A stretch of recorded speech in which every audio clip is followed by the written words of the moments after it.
So very good afternoon, everybody. I welcome you on behalf of Billington English and IDP India.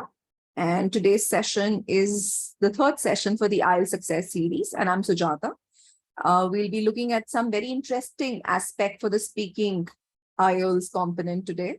And I'm requesting my IDP counterparts to give me the share screen rights because I need to share a very important presentation with you. So IDP India, can I have the share screen rights? Yes, some action has happened. And I hope you all can see my screen now. I'm picking up the presentation for you. And then I'll share the screen more positively. Okay.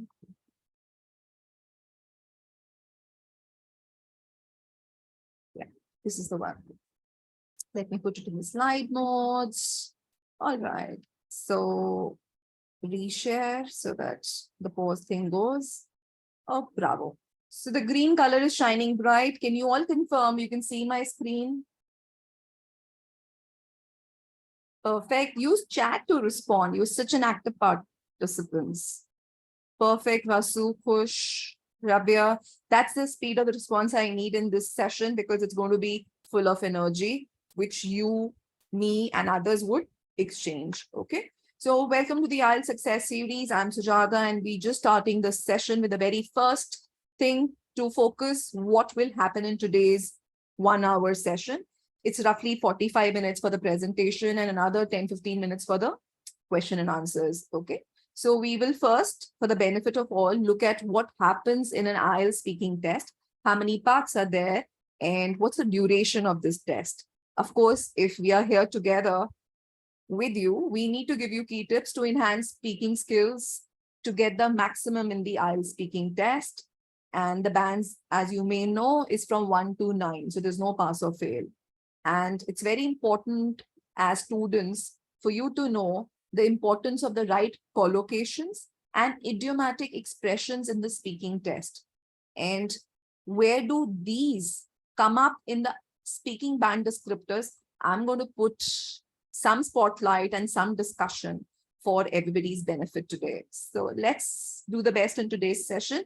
That's the first thing for you to know what happens in the speaking test. So there's a first round, which is called an intro round. And the first round is all about you, who you are, where are you from, what you do, what are your free time activities, describe your favorite room of the house, describe the 2 things that you really like about your country. So these are very one question that comes your way in spontaneous manner. And in those 4 to 5 minutes, you can field maximum 10 questions, nothing more than 10 questions. So please understand, if I, for example, as a student, I'm able to answer 5 questions and I really kind of gave my answer fully developed, I've done a good job. So it's not a number of questions that you feel, it's how you feel, okay, how you answer.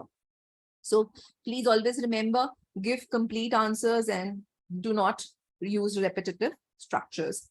Now, the second one in the long term, that's when you get a prep time. That's the only part in the entire speaking where you actually have a minute to collect your thoughts, your ideas. You even have a notepad and a pencil, to write down your thoughts if you wish. And then you have to speak up to 2 minutes, on the descriptive cue card. This is the only part where the prep time and the question also is visible to you. Okay. There's a physical cue card that you can see if you have a face-to-face exam. If you have an exam on the Zoom, then the screen would show the question. Rest, the part 1 and part 3, you only listen to the questions. Okay. And the third section is a discussion round. As you can see, it can go up to 5 minutes and it's a 2-way conversation. So of course, once the question has come your way and you answered, there may be some cross questions also based, on the answers that you have supplied. So don't feel awkward, don't feel jittery. It's how life is. There are a lot of questions people ask us and a lot of things we need to kind of keep supporting, and building on our answers. So it's from everyday life, 11 to 14 minutes roughly speaking time. And overall, your speaking slot is 20 minutes. Okay, so you have 20 minutes because examiner introduces himself or herself. He or she also kind of, checks your ID, tells you about the entire process. This entire speaking test is audio recorded, and how important is, for us to check the audio once before we start the test. So all that, roughly 20 minutes with the examiner is the speaking one-to-one. Okay. Now, the tips. Now, when you are in a speaking test, you need to make sure, you listen to the question carefully and you answer on the question, not around the question. That's one of the common mistakes which students often do, because A, they may be excited, B, they may be nervous, or C, probably they've not really understood the question carefully. So in order to not to fall trapped to any of these, the best that I can suggest is practice carefully, before you're speaking, because how you practice actually affects your performance on the test day. So make sure you speak English with your friends at work, and you write complete semi-formal English, at least in your WhatsApp messages also, because, that's how English grows on you. Otherwise, you'll be using those short forms and too much informal English also. And at times that may not suit an interaction, which is with a teacher. So use English, which is suitable for a teacher to listen to. That's the tip. And there are no right or wrong answers. So don't hesitate to give an answer. As long as you understood the keywords and the demand of the question, just get onto it and write. It's not a GK test. It's a language assessment for English. And the examiner will assess you on how well you can express, your ideas, opinions in good English, communicative English, okay, clear English. So for that to happen, you need to work on your grammar, on your sentence structures, on your pronunciation. So there are a lot of things that make speaking powerful. The third tip up on the screen right now for you is, it will help you feel relaxed if you imagine you're talking to a friend. Well, it's difficult to imagine a teacher or an examiner as a friend, but they're actually very friendly. So, don't have any preconceived notions, oh, they're going to be a little strict. No, they're going to be following the protocols, and they're going to be not offering help to you, because that's unfair when you're doing an assessment. So they're going to be very human. They're going to be smiling. They're going to make sure, you feel at ease, and they're going to really make sure that the exam happens in the best of the conditions for you. So of course, that's what a friend also does. No? Remember that you're not being assessed on your opinions, rather on the use of your English. So a lot of people have this apprehension, and they say, oh, what if I give a negative answer? Will I get negatively marked? No. An opinion could be positive. An opinion may not be so positive. You may disagree with something. So that's not going to offend the examiner, because that's not the question that's come, out of the examiner's thinking. That's already pre-designed questions, and the examiner is just asking you those questions. So nobody is going to get hurt emotionally. So please understand, feel free to give your opinions, and make sure they're supported with valid reasons, which are clear, communicative, less repetitive. Okay. Try to avoid repeating the words used in the examiner's question. So we often, in school, used to copy the question rubric and then kind of add a because and answer the question.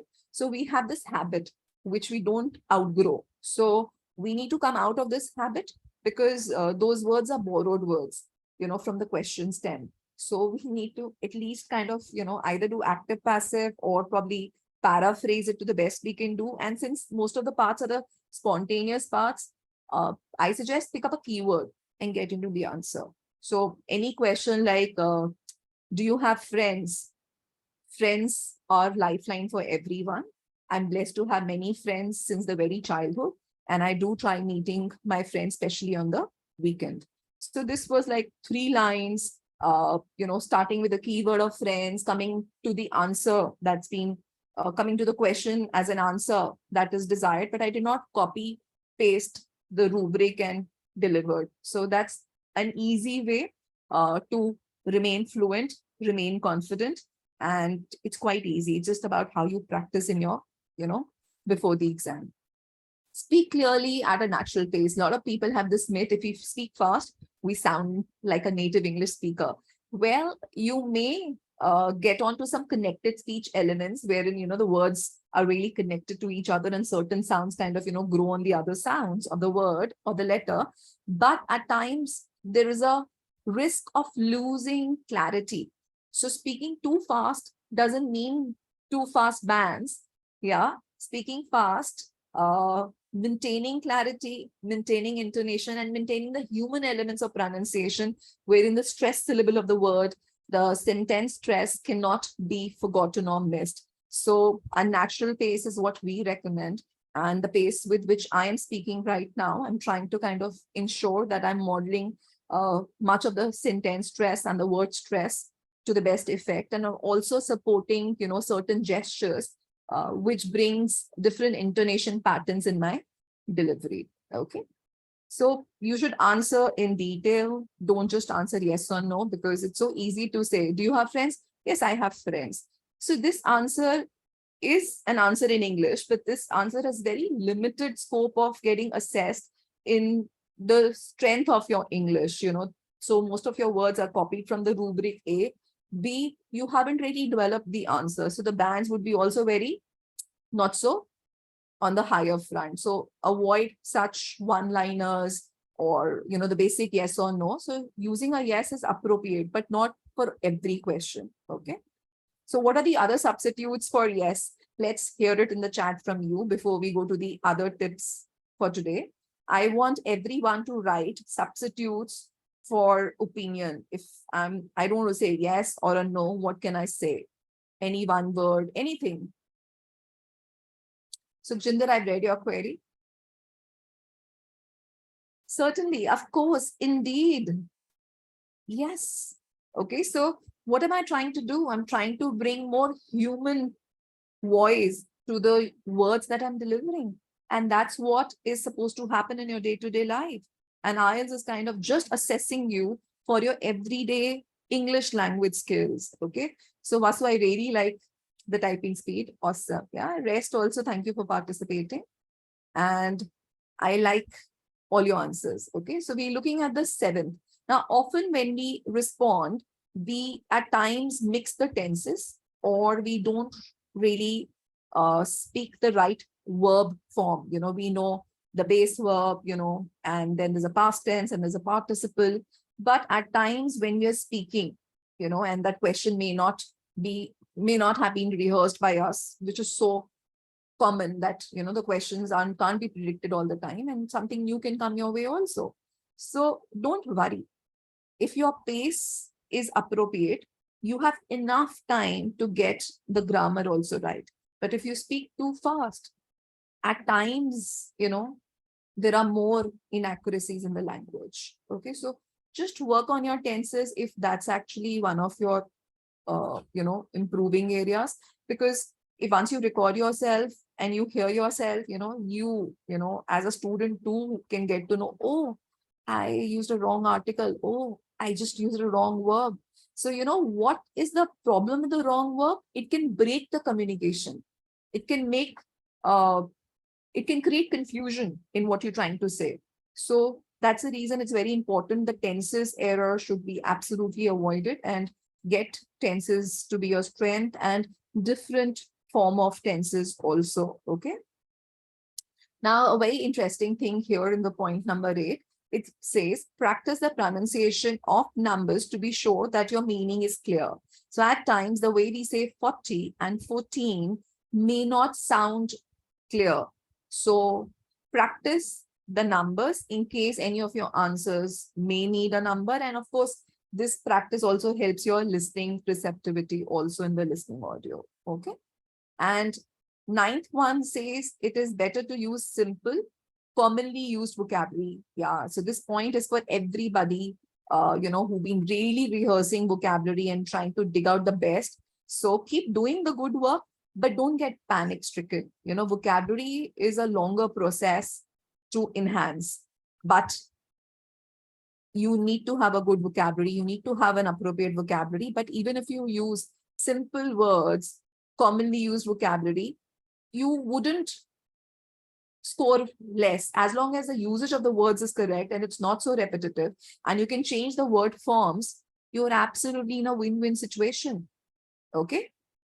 Now going to the 10th one, In the part 2, which is a descriptive cue card, and you have to speak up to 2 minutes, as a monologue.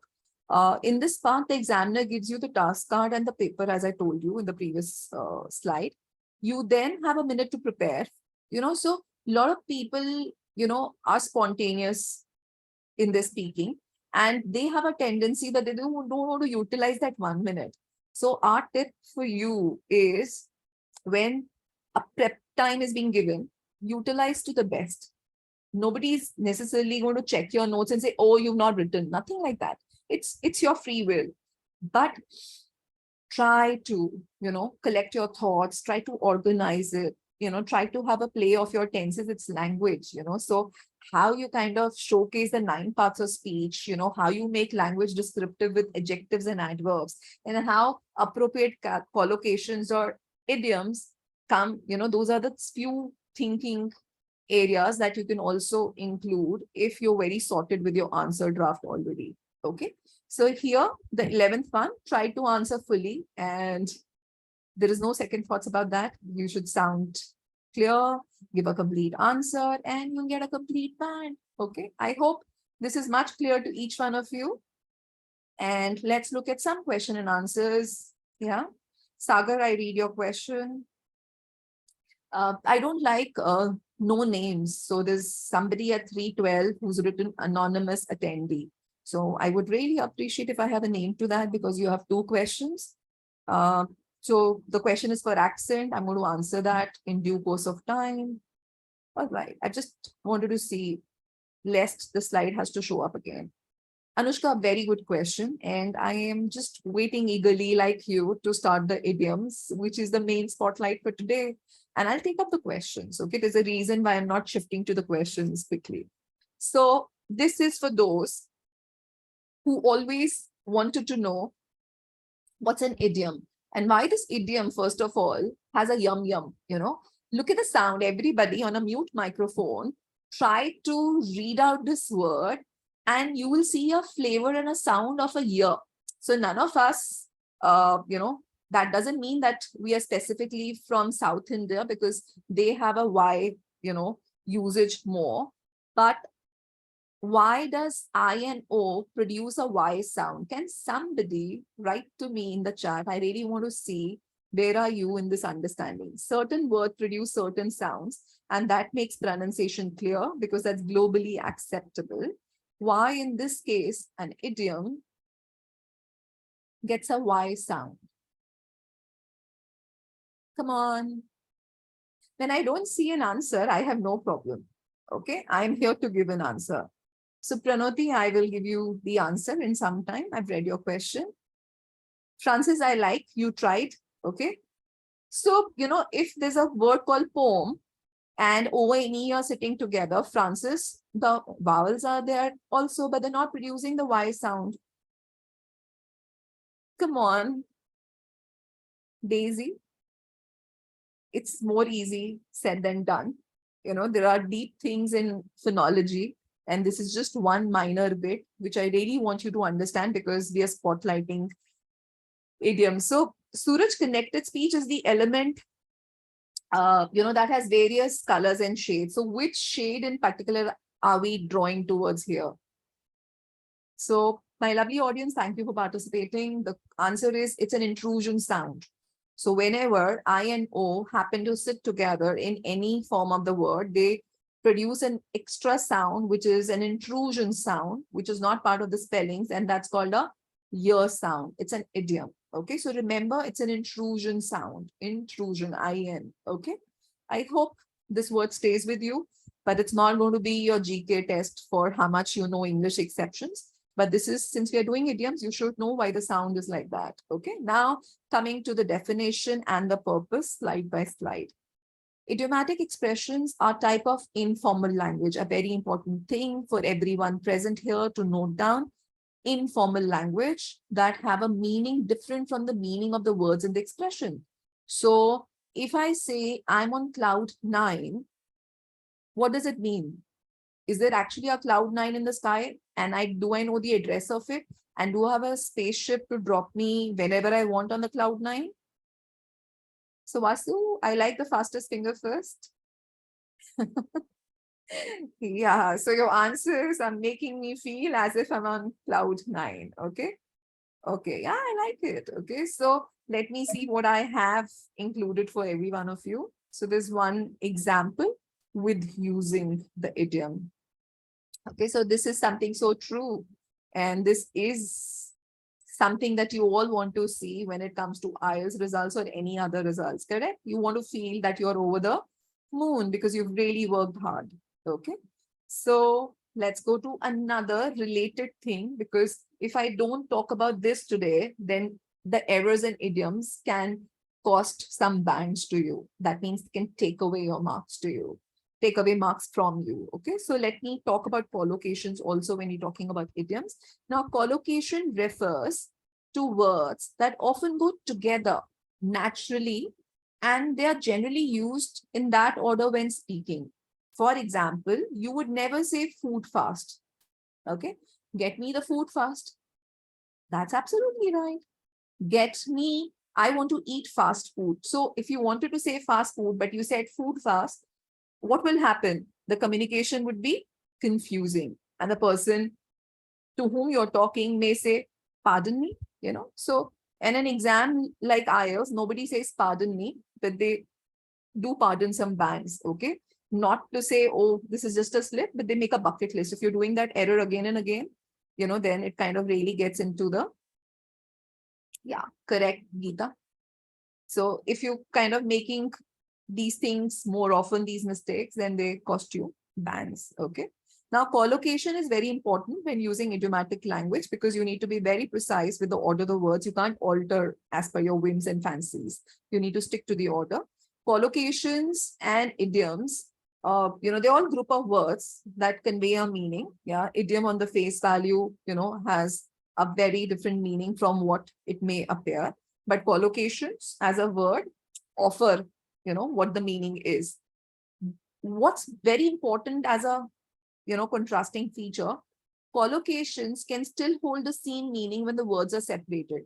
If I say cloud nine over, now if I separate these words, they really can't stand alone and give me a message completely. But if I say food fast or food separately, they can really convey some meaning to me. So collocations when separated can convey some meaning, and idioms lose the meaning if the words are split. Any confusion so far to what I've been saying here? Yeah, yin and yang. Yeah, good, Vasu. Okay. Any confusion so far? You understand the reason why I brought in collocation to spotlight, right after the idiom slide? Because we're going to go much deeper into idioms. Okay. Now, this is the page for you by IDP India is bringing this session to throw light onto the use of idioms is that many of you, hear and start using idioms without practicing idioms. Now you need to understand idioms need to be used appropriately, and they are so much dependent on the context for which they fit in or they don't fit in. And if you sound unnatural, then your bands would not be very high. You would be at a very average band. So you need to sound natural, you need to sound communicative, and idioms can make your language more descriptive and can showcase a wider range of vocabulary power, for the user. So this is part of the lexical resources, and we will look at the band descriptors also to understand this. Okay. So what is the message that IDP and Wellington wants to give to you today? You should only use idioms if you're confident to use them.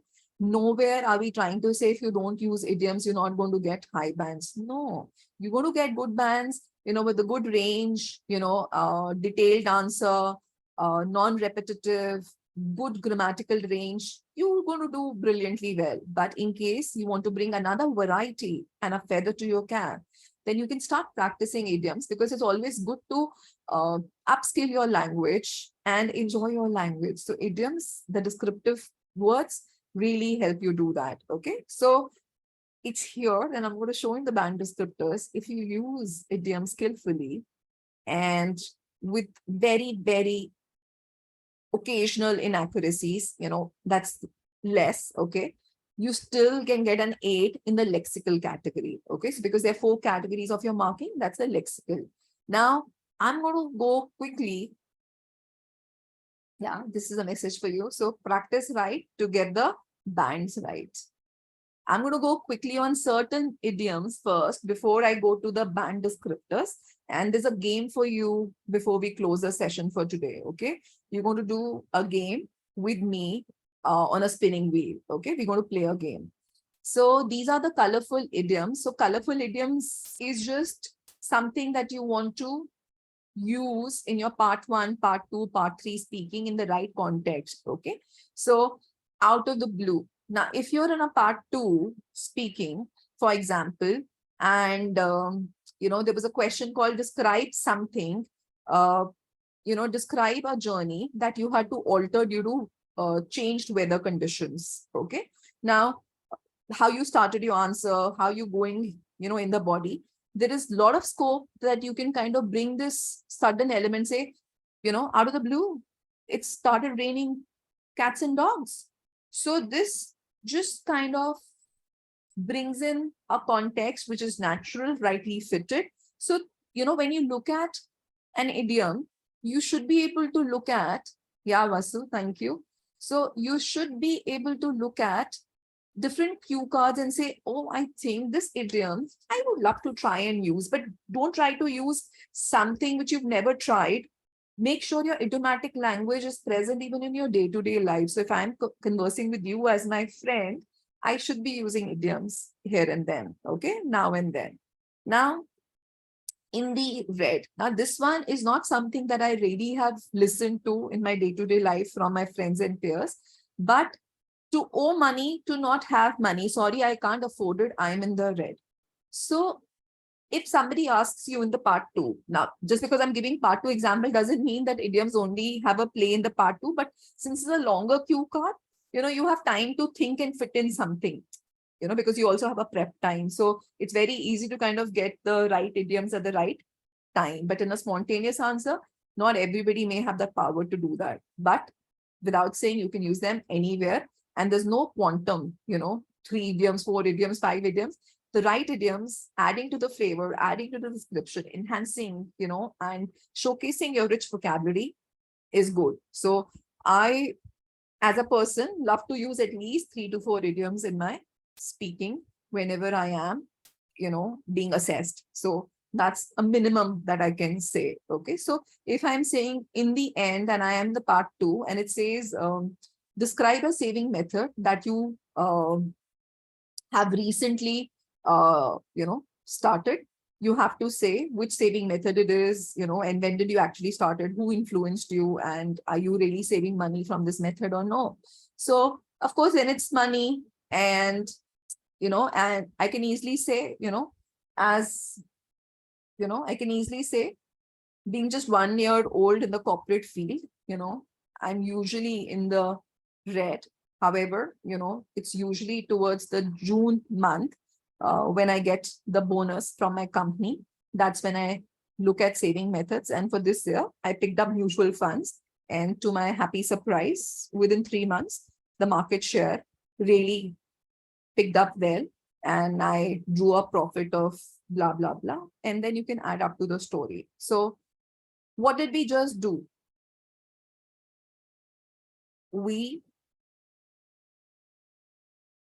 Okay, I'm reading questions, okay, sorry.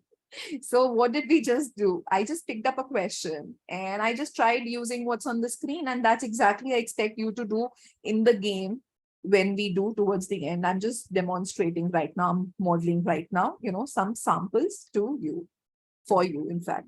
So give someone the green, a white lie. This is something which is very, very common, a white lie. We often say it to our friends, or to our family members, and they don't mind it, okay? And most of us know this idiom, from the very childhood, honestly. Yeah, so something that's very integral and a part of you, flaunt it, okay? But that doesn't mean you can't acquire something new, but rehearse it, practice it, make it a part of your system knowledge.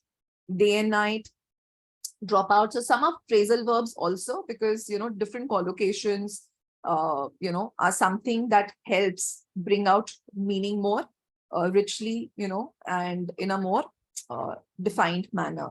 So learn by heart, pass with flying colors. I hope you all are seeing the screen carefully. I'm not reading out every column for you. I'm just pausing for half a minute for those who haven't seen the screen. So I expect you to be very thorough post today's session with at least a handful of idioms. And I really want to work on your confidence. Okay. So there's no decoration when it comes to IELTS exam. It's about the connect with the question. It's about giving an answer which can be understood and is well supported. And idioms is just one way to express yourself whenever there's a possibility for you.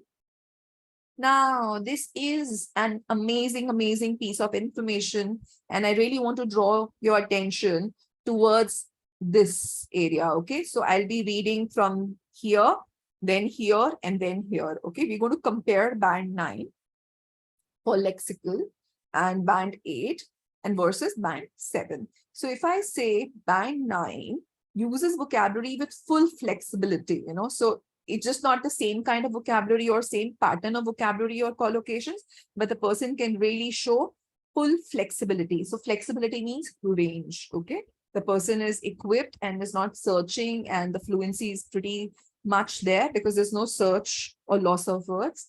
And this person also uses idiomatic language naturally. So just for the examiner to hear you, you don't need to repeat an idiom.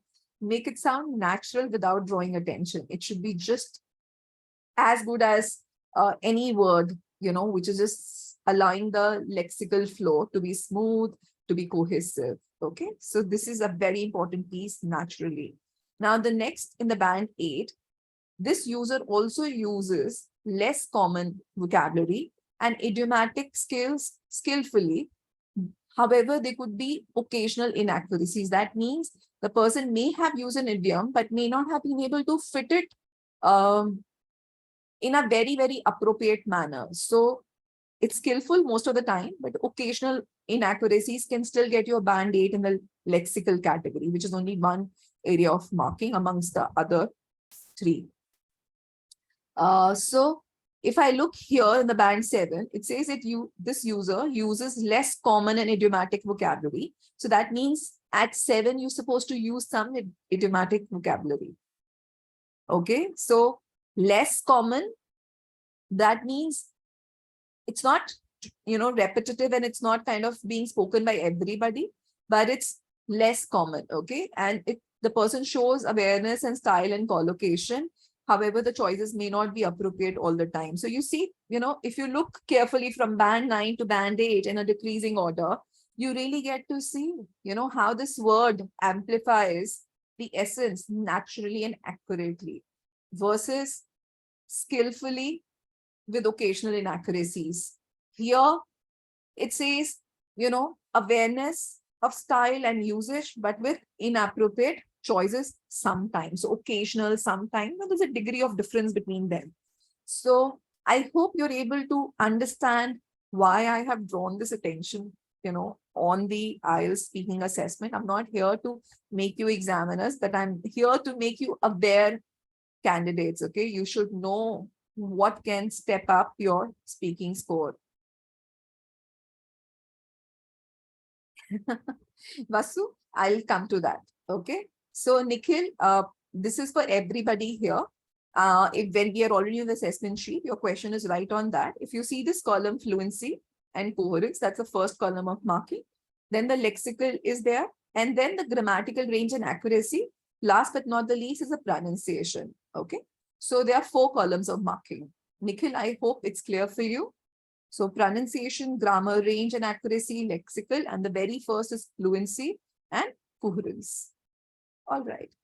So now it's time for me to look at the question and answers and then proceed to the game and then do further. Okay, so how should I overcome nervousness in front of examiner? That's Sagar asking me. Sagar, it's okay to feel nervous, but if nervousness is affecting your fluency, or your thought process, then it can impact, your scores. So A, you need to understand that the examiner is a friendly human being, and there's nothing that you got to be afraid. Just like you used to go to school or college daily, and there are seniors in corporate world also for you. The kind of respect that they have from you, that's a similar respect the examiner should also have. Other than that, you just have to be yourself, and there's nothing to feel nervous. So let yourself be more mentally strong, and more stronger are you in your choice of words, and your sentence structures. You will feel more confident, Sagar. So practice well, and if you need help for the practice, do reach out to a good coaching house. So another question was, does accent matter? As long as you have a clear pronunciation and you are making the elements of pronunciation, which are intonation, syllable stress, word stress, sentence stress, to the right effect, there's no problem at all. So don't fake an accent. Just make sure, pace your words correctly and speak for being understood and be communicative. Okay. And then I'm reading more of your questions here. Yeah, I need to scroll up or down. Let me see. Yeah. Okay. How does one explain the difference between an accent and a pronunciation? So, Suraj, accent is just one element that is there, and the accent is not something that comes just because you're in a foreign land. Accent comes when you know elements of connected speech, and the certain sounds which are produced as an intrusion, and you get the word pronunciation right. So when you know those elements of intonation and everything, they attribute to make you sound like a native English speaker, which means clear communication and a powerful communication. Okay, I hope that answers your question. Yeah, Pushpa, correct. Ritesh, I don't understand the no. Probably you answered a question in the Q&A. That's the reason probably it's here. Okay. So I still have some people writing in the chat, and I'm just so eager to get to the game. Okay, Nandu, this is not part of the writing, is not part of today's session. But yes, if your handwriting is not legible, then the communication is lost. It's misunderstood. Of course, the bands will also have a problem there, right? So Vinayak, speaking in front of the mirror, reading the newspaper daily, shadowing and following the steps of good native English audios, that is the best way to reduce hesitation, Vinayak. And always remember, whatever you read, even for 5 minutes aloud, hide it, and try speaking 1 minute around that 5 minutes read. So Vinayak, in a way, you are indirectly practicing, good vocabulary. You're indirectly getting to know more ideas, because anything that we do again and again leads to retention, Vinayak. So the repetition is not bad at all for practice. Could you please share a few go-to resources for IELTS? Definitely. IELTS IDP India website is your go-to site. It is one-stop shop for everything that you need when it comes to preparation. And it has free resources. You can access unlimited, their practice papers also. But once you register, more resources are also sent your way. Wellington English, as a publishing house for, English skills, is also providing books, on behalf of IDP, in partnership with IDP, when you register for the IELTS exam. So you get Wellington English material on registration. Okay. And it's pretty useful, to look into all aspects. So now we are ready for a game. If any question I've not answered, you can again pop that question up. I'll be happy to pick it up, but I've scrolled down and mostly all the questions look okay. Yeah. Yeah. So always record yourself, listen to your recording, do the same question again. Unless you don't record the same question 2-3 times, with necessary corrections, the reflective practice output wouldn't be there. Okay. Yeah. All right. Yeah. So Suraj, I hope you've got your answer right. Accent is just the style. There's so many elements that make pronunciation complete. Okay. Yeah, Vasu. So I personally feel, your expressions, your connect to the question automatically, naturally takes care of the pronunciation element. So what I would suggest to people is, it's not about getting aware about what pronunciation elements are. Try to just pick up a listening audio, of your IELTS practice, play it for 1 minute, 2 minute, pause, then again rehear, speak along, and third time you only speak and read from the transcript of that audio, but you don't have an extra sound to support you. So this way you'll be able to kind of get the connected speech element. You'll have the pace right, and you'll see automatically your noun stress, your adjective stress is kind of, oh my God, it's just there. So you need to have that environment, as you all agree, we learn our first language without going to school. Yeah, mother tongue. And that's because our environment is a first teacher. Yeah. So make English rich in your environment, and you will have a lot of benefits around that. Barshan, it's all about using the language. Confidence comes with using the language. Okay. So it's okay even if you're making errors, but gradually you need to kind of get rid of those errors by making sure you list down your top errors and work getting them out of your way. Shamsher, that's for the IDP to answer for the recordings. I'm sure they are making recordings, and how are they placing? You can write to them post this session.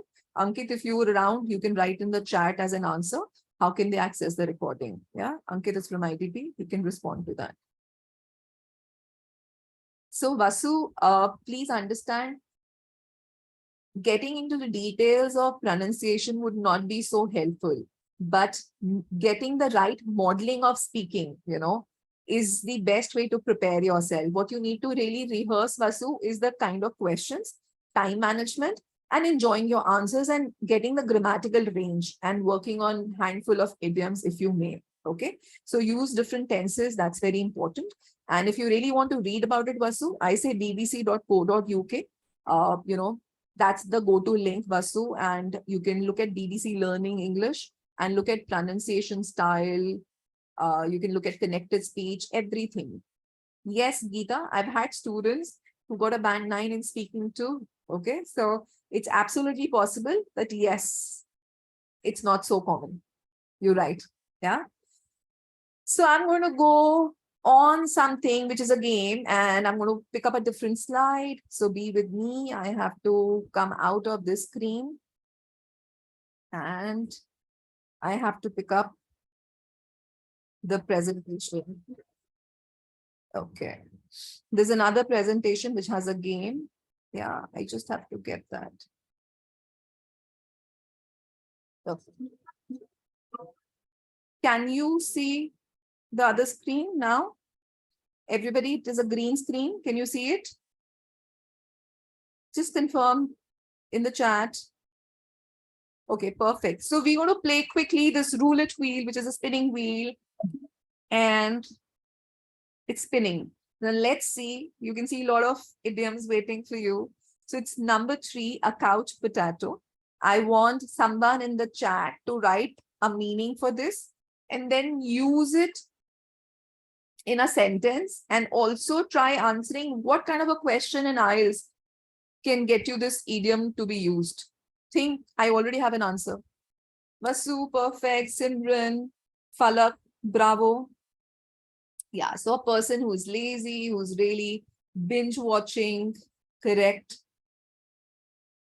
Okay, now tell me what kind of question can allow you to use this idiom when it comes to an IELTS person. Okay, so Shreya says, are you a sporty person? Do you like exercising? Okay, all right, perfect. So, it could be like this. A question says, how do you like to relax? Yeah.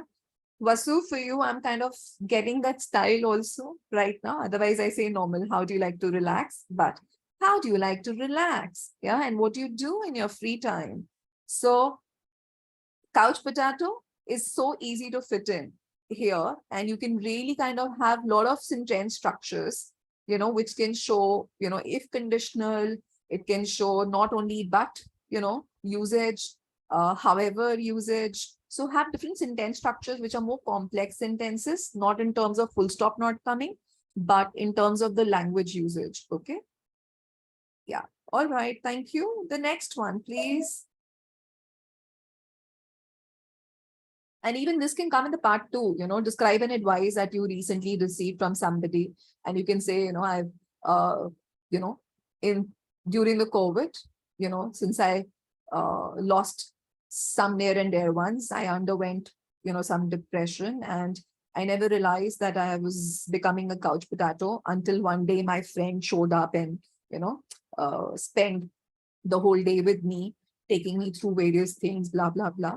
So describe and advise. So this comes so naturally. It just kind of fits in. Okay. Sorry, we don't have enough time for me to kind of give you a 2 minutes answer, but I just wanted you to have a couch potato. And that doesn't mean that I can't use more than one idiom in the part two. I can use 3 or 4 idioms also, but they need to be naturally fitting. They need to be adding to the context and making it more descriptive. Remember what we've been talking all through. So the question 6 is here for you. Everybody start answering. A lot on one slate. Come on. Correct. Thank you, Rabia. Nikhil. Okay, I'm reading the sentences. Okay. Now think of a question that can allow you to use this idiom. It's a very easy idiom, and most of us use it. Okay, so do you think you can be a multitasker? That's a decent question. Okay. Okay. Even the same question that we say is, how do you like to relax? So being in the corporate field for the last 2 decades, I honestly have a lot on my plate each day. However, when it's weekend, I ensure I at least have 2 hours to myself. And out of this, I try devoting some hour to the exercising bit and the other to entertainment by watching movies, or going out with my friends. So this can come in beautifully on, with any kind of question. You just need to kind of broaden your usage. Okay. Don't stick to one pattern. Okay. I read Gita. I read Falak. Perfect. I'm going to go on the next one. It's going pretty good. Thank you so much. You are brilliant. And I hope your IELTS speaking scores really show up, on the higher side. Practice well. Okay. So the next one, now this is, dedicated to Shakespeare. The world's your oyster. Okay. I was really waiting for this one because I've been an English honor student in my college days, and Shakespeare is what filled my days with, his brilliant publications. Okay. The world's your oyster. Simran, you're brilliant. Yeah.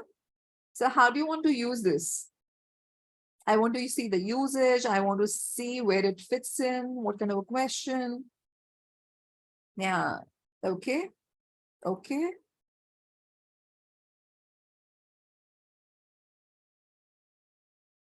Yeah. Okay. I love it, Vasu. I agree to that. All right. So here, if I look at the same question, describe and advise that I picked on a few minutes back. So here, after having used the couch potato, it's only with the advice of my friend that I started working on my, computer skills. And soon I had a job in an MNC at an eminent position. And, I truly believed, now I truly believe in his words, that world's my oyster when I keep my faith high. So that's, you can also close, your idiom could be a closing idiom as well, but it has to be in the context. It can't leave the audience vague. Okay. That's a reason I added with your faith or hard work. Okay. So I'm going to go next. Okay.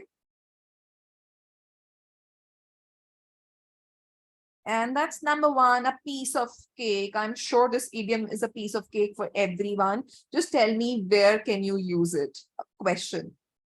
I don't need a sentence. I need, where can you use in a question? A question which is expected in the IELTS speaking. Vasu says anywhere and everywhere. All right, Vasu. Yeah. Okay, Mehak, I like that. I'm smiling. Okay. All right. Amok, Rabia, Gagandeep, Pushpal.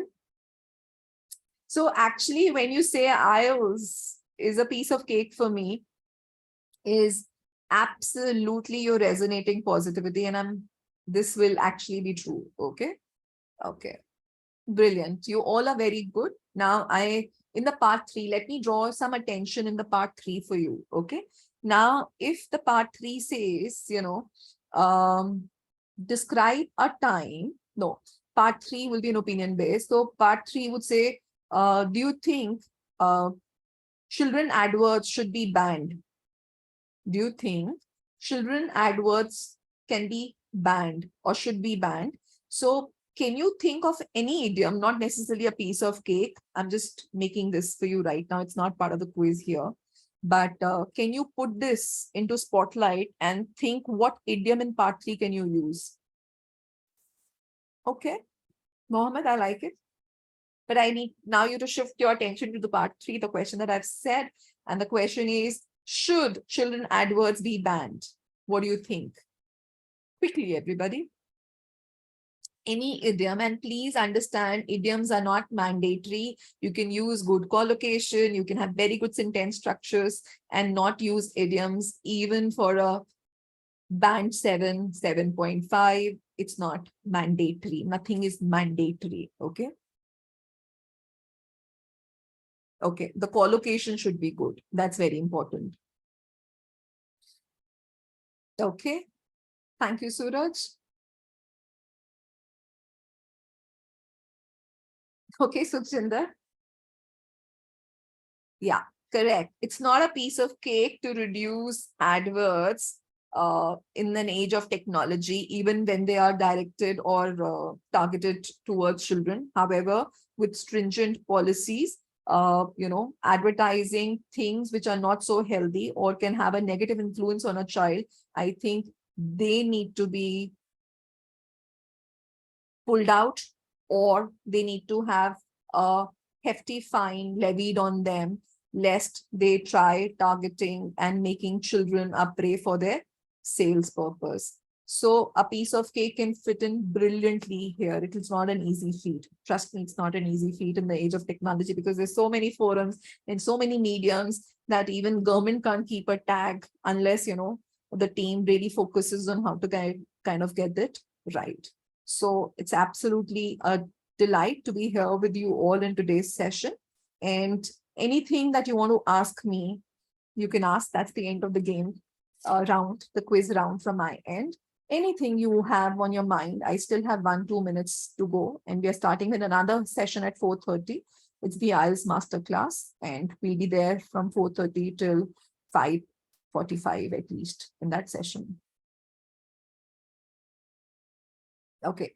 So, Vasu, your first thing today, post completing today's session, would be you'll be listening to an audio from the IELTS, samples. And when you listen to an audio, you will see the ease with which they speak, that style, the expressions that they bring along, that style, uh, the different patterns that they bring to make the language more interesting, that style, Vasu. Okay. So there are multiple ingredients. I can't just define them. You need to experience that, Vasu.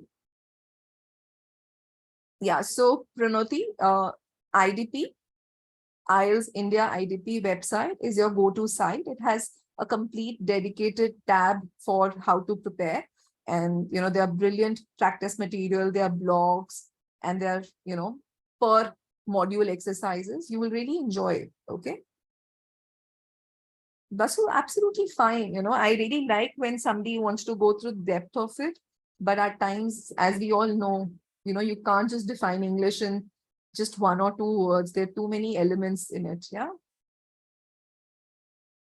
Bhavesh, always remember, for a descriptive question, those prompts are your guiding light.